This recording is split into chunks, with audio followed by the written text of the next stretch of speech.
Salam sejahtera sekalian. Yang kami hormati Bapak Kepala Badan BKPSDM Kabupaten Parigi Motong, kasih Pak Kaban. Yang kami hormati Bapak Mentor Bapak Insinyur Ade Prasetya Saputra, Sarjana Utama, Master MP ya, Master. Yang terkhusus Andi Arham ST yang hari ini diberikan kesempatan untuk memaparkan rancangan aktualisasinya. Waktu dan tempat disilahkan Andi Arhan. Baik Ibu, terima kasih banyak.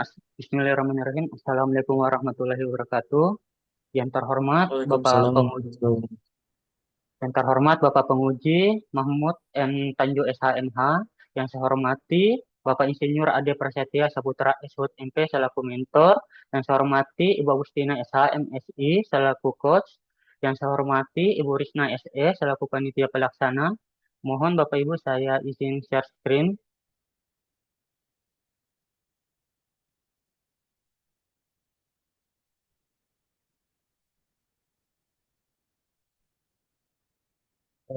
Sebelumnya perkenalkan nama saya Andi Arham, jabatan penata ruang alih pertama di Dinas Pekerjaan Umum Penataan Ruang dan Pertanahan. Adapun judul rancangan aktualisasi yang akan saya paparkan yaitu optimalisasi pelayanan publik melalui digitalisasi sosialisasi alur permohonan dokumen KKPR. Langsung saja Bapak Ibu pada latar belakang kesesuaian kegiatan pemanfaatan ruang atau biasa disebut dengan KKPR merupakan salah satu dokumen penting dalam rangkaian proses perizinan berusaha maupun non-berusaha yang diatur dalam Undang-Undang Nomor 11 Tahun 2020 tentang Cipta Kerja serta Peraturan Pemerintah Nomor 21 Tahun 2021 tentang penyelenggaraan penataan ruang. Dokumen ini menjadi dasar legalitas kegiatan pembangunan maupun investasi agar sejalan dengan rencana tata ruang wilayah. Dengan adanya kebijakan penyederhanaan perizinan, permohonan dokumen KKPR cenderung terus meningkat dari waktu ke waktu. Namun dalam praktiknya masih banyak pemohon yang datang tanpa membawa kelengkapan persyaratan administrasi maupun teknis yang telah ditentukan. Kondisi ini mengakibatkan tingginya tingkat pengembalian berkas, memperpanjang waktu pelayanan, serta menimbulkan persepsi kurang optimalnya kualitas pelayanan publik. Hal ini menunjukkan bahwa layanan informasi, alur, dan persyaratan permohonan KKPR belum berjalan secara efektif, terutama dalam memberikan pemahaman praktis kepada masyarakat dan pelaku usaha. Sehingga upaya optimalisasi pelayanan publik melalui digitalisasi sosialisasi alur permohonan KKPR ini menjadi penting sebagai jawaban atas tantangan meningkatnya jumlah permohonan sekaligus untuk mengurangi permasalahan akibat ketidaklengkapan berkas yang diajukan oleh pemohon. Adapun tujuan pemecahan isu yaitu meningkatkan kualitas pelayanan publik dalam pengurusan dokumen KKPR melalui optimalisasi sosialisasi berbasis digital sehingga masyarakat dan pelaku usaha dapat memahami persyaratan serta alur permohonan secara jelas, mudah, dan efisien. Adapun manfaat aktualisasi yang pertama yaitu bagi pemerintah yaitu mengurangi pelanggaran pemanfaatan ruang, mempercepat proses verifikasi dokumen, serta mendukung terwujudnya penataan ruang yang teratur, berkelanjutan, dan sesuai rencana pembangunan daerah. Adapun manfaat bagi instansi yaitu pelayanan lebih cepat, jelas, dan minim kesalahan administrasi, serta penguatan citra instansi. Selanjutnya yaitu manfaat aktualisasi bagi diri sendiri, yaitu meningkatkan profesionalisme, melatih kreativitas dan inovasi, serta memperkuat nilai-nilai dasar ASN berakhlak. Selanjutnya yaitu manfaat bagi masyarakat atau pelaku usaha, yaitu akses informasi lebih mudah, cepat, dan transparan, mengurangi kesalahan dalam pengajuan dokumen karena persyaratan dan alur lebih jelas, serta efisiensi waktu dan biaya dalam proses permohonan. Selanjutnya yaitu core issue. Selama saya bekerja beberapa hari Bapak Ibu di bidang tata ruang, saya mendapatkan 4 isu. Selanjutnya dilakukan analisis isu menggunakan metode APKL untuk menentukan kualitas isu yang akan diangkat. Adapun isu yang akan diangkat yaitu belum optimalnya layanan informasi terkait persyaratan dan alur pengurusan dokumen KKPR dengan jumlah poin 20 di peringkat pertama. Berangkat dari identifikasi isu ini dilakukan analisis faktor penyebab masalah menggunakan diagram fishbone untuk mengetahui faktor-faktor penyebabnya yaitu yang pertama eh, material, method, mesin, dan environment. Berdasarkan diagram Fishbone, terdapat beberapa penyebab masalah yang akan dianalisis penyebab masalahnya sehingga ditemukan beberapa pemecahan masalah. Adapun itu yaitu penyebab pertama yaitu masyarakat atau pelaku usaha belum paham pentingnya KKPR dengan ide gagasan membuat infografis sederhana dan disebarkan ke media sosial. Penyebab kedua yaitu pemohon kurang teliti memahami syarat dengan ide gagasan membuat video singkat atau infografis. Penyebab ketiga yaitu alur pengurusan banyak tahapan dengan pemecahan masalah berupa panduan visual interaktif. Penyebab keempat, tingkat kesadaran masyarakat dan pelaku usaha masih rendah dengan ide gagasan sosialisasi kreatif dan dekat dengan masyarakat. Penyebab masalah kelima yaitu masih terdapat budaya apabila terjadi permasalahan kemudian mengurus perizinan dengan ide pemecahan masalah yaitu edukasi publik berbasis manfaat. Adapun penyebab masalah keenam yaitu perubahan peraturan tidak dibersamai dengan sosialisasi yang memadai dengan pemecahan masalah berupa memberikan informasi secara menyeluruh dan cepat. Selanjutnya yaitu penyebab masalah ketujuh yaitu bahasa regulasi yang tidak mudah dipahami dengan pemecahan masalah berupa membuat infografis dengan penyederhanaan bahasa yang mudah dipahami. Penyebab masalah ke-8 yaitu keterbatasan anggaran operasional dengan pemecahan masalah membuat konten dan disebarkan melalui media sosial. Penyebab masalah ke-9 yaitu keterbatasan SDM dengan pemecahan masalah berupa pemanfaatan media dan digital.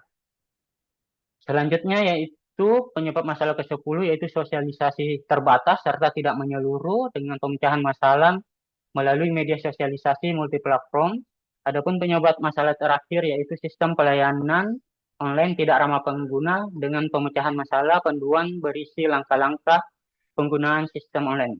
Berangkat dari beberapa pemecah masalah atau gagasan ide dari tabel tersebut, saya mengambil gagasan berupa optimalisasi pelayanan publik melalui digitalisasi sosialisasi alur permohonan dokumen KKPR dengan menekankan pada penyederhanaan informasi melalui infografis, video, dan panduan visual yang mudah dipahami, serta pemanfaatan media digital dan multiplatform untuk menjangkau masyarakat secara lebih luas.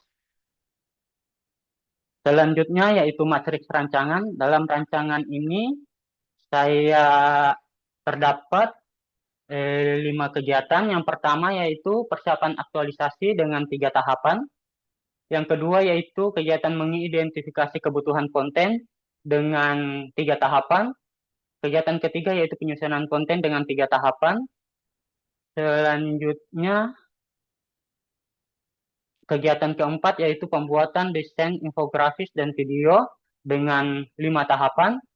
Selanjutnya yaitu kegiatan terakhir yaitu publikasi dan evaluasi dengan 3 tahapan. Adapun nilai-nilai dasar ASN yang dapat diimplementasikan pada kegiatan atau tahapan ini, saya ambil contoh pada kegiatan keempat, tahapan pertama yaitu membuat visual dengan ikon, ilustrasi, dan warna yang menarik, serta menggunakan alur diagram atau penomoran langkah demi langkah. Adapun nilai berakhlak yang diterapkan, yang pertama yaitu nilai berorientasi pelayanan dengan membuat visual yang mudah dipahami, menarik, dan membantu masyarakat. Nilai akuntabel yaitu menyajikan visual sesuai dengan aturan. Nilai kompeten menggunakan keterampilan desain dan pengetahuan komunikasi visual. Nilai harmonis yaitu memilih ikon, ilustrasi, dan warna yang sopan, inklusif, serta tidak menyinggung pihak manapun. Adapun nilai loyal, yaitu menyesuaikan desain visual dengan aturan dan kebijakan resmi. Adapun nilai adaptif, menyesuaikan gaya visual dengan tren dan kebutuhan agar tetap relevan dan menarik. Adapun pada nilai kolaboratif, yaitu melibatkan masukan dari rekan kerja maupun dari atasan agar visual lebih sesuai dengan tujuan bersama. Dari sisi manajemen ASN dapat menerapkan yaitu bekerja secara profesional untuk menghadirkan media yang kreatif, komunikatif, serta mendukung pelayanan publik. Dari sisi Smart ASN yaitu pemanfaatan teknologi digital, keterampilan komunikasi, dan inovasi.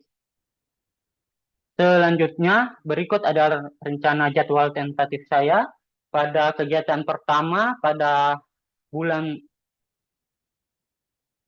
pada kegiatan pertama pada bulan September minggu keempat, kegiatan kedua pada bulan September minggu keempat dan kelima, kegiatan ketiga pada bulan September minggu kelima dan Oktober bulan pertama, dan kegiatan keempat pada bulan Oktober minggu pertama, kedua, ketiga, dan keempat. Adapun kegiatan terakhir yaitu publikasi dan evaluasi pada bulan Oktober minggu keempat dan kelima. Mungkin cukup sekian hasil pemaparan rencana aktualisasi saya. Saya kembalikan kepada Ibu Agustina. Terima kasih. Baik, terima kasih Andi Erhan sudah memaparkan rancangan aktualisasinya. Kita langsung ke Pak Mentor.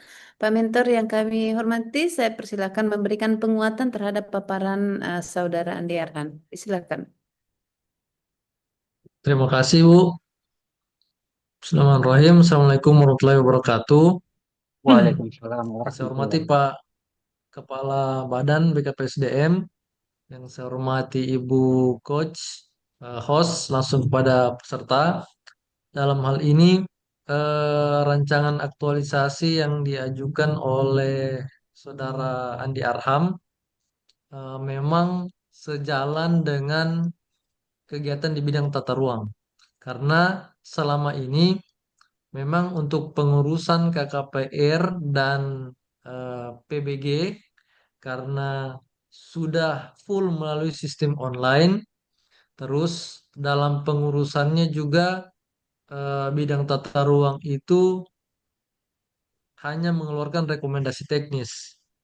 Sementara penerbitan perizinan itu tetap di Dinas DPM PTSP, kemudian pertimbangan teknisnya juga harus melalui kantor pertanahan atau BPN. Jadi memang alurnya sedikit kompleks dan bagi masyarakat awam yang kurang paham memang butuh sosialisasi.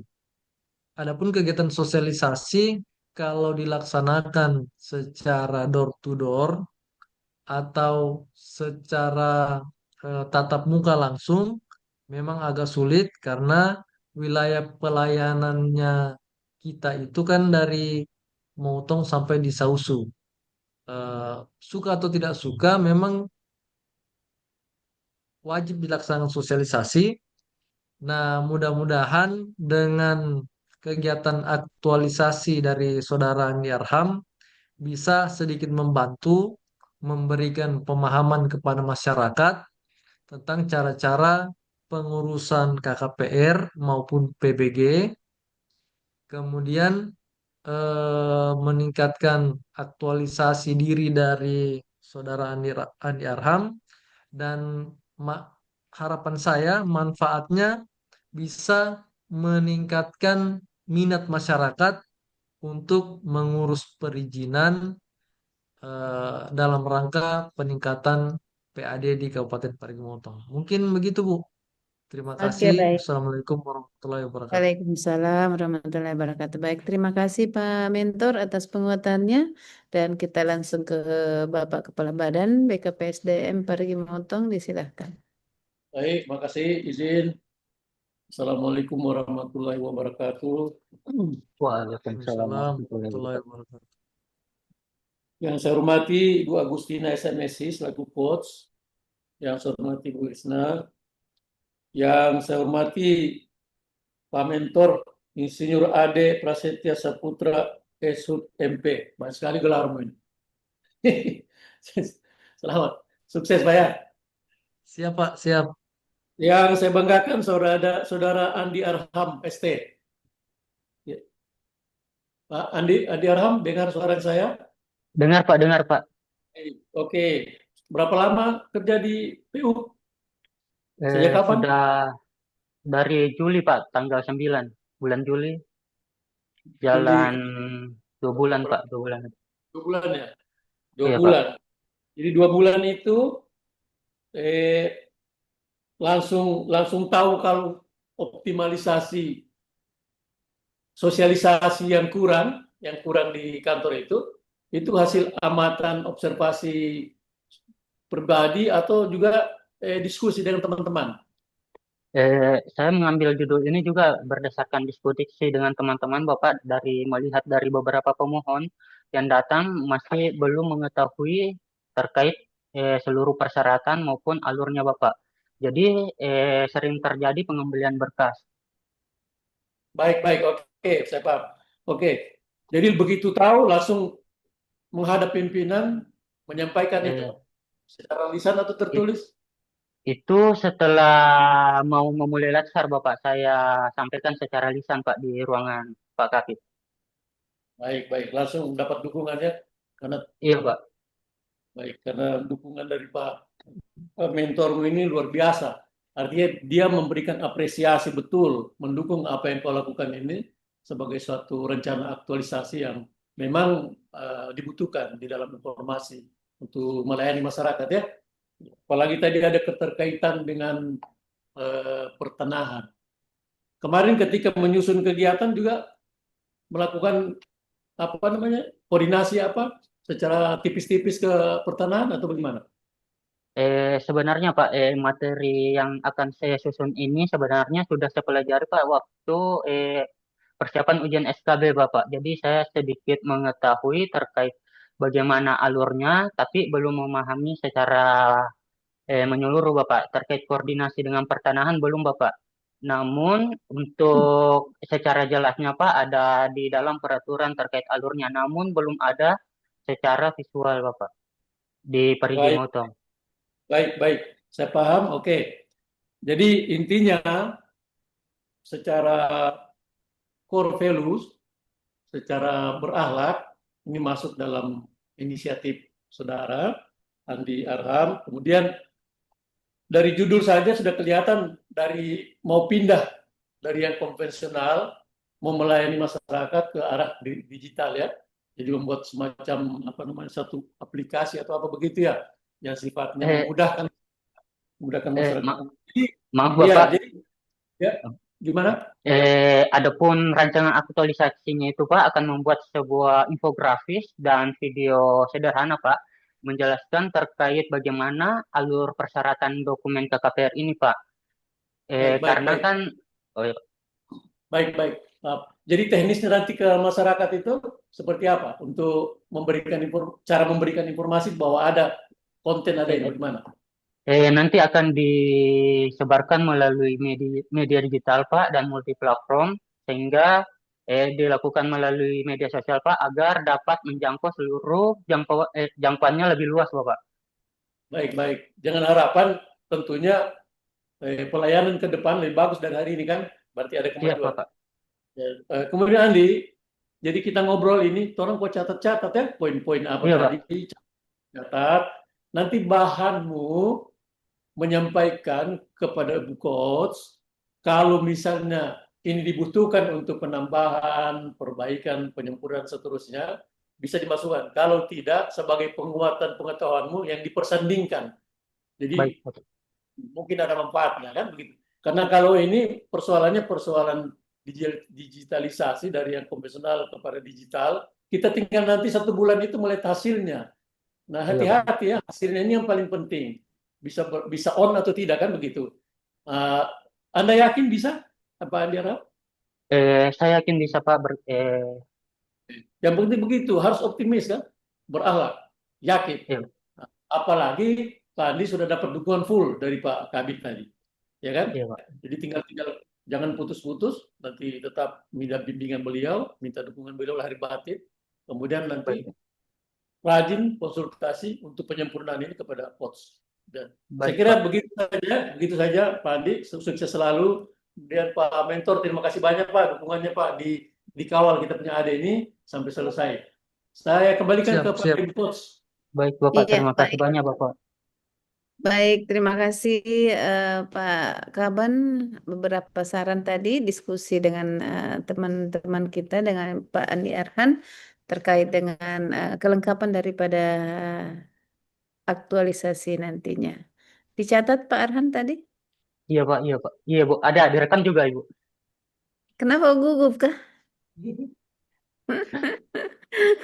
Biasa Masuk, Jo. Bu. Ya, baik. Terima kasih Pak Mentor atas kehadirannya dan waktunya. Hari Senin biasa Terima kita kasih. padat, tapi Alhamdulillah Pak Mentor bisa hadir mendampingi Andi Arhan.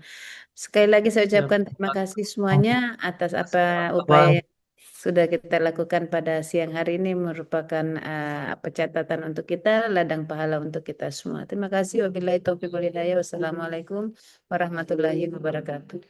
Waalaikumsalam warahmatullahi Waalaikumsalam. wabarakatuh. Waalaikumsalam Terima warahmatullahi kasih Bapak Ibu. wabarakatuh. Baik, terima kasih Pak Andi Arham dan Pak Mentor sudah berhadir di room ini. Terima kasih pada Pak Penguji dan Ibu Kos, dan saya persilakan kepada Pak Mentor dan Pak Andi Arham untuk meninggalkan room seminar kita ke peserta yang selanjutnya. Terima kasih. Assalamualaikum warahmatullahi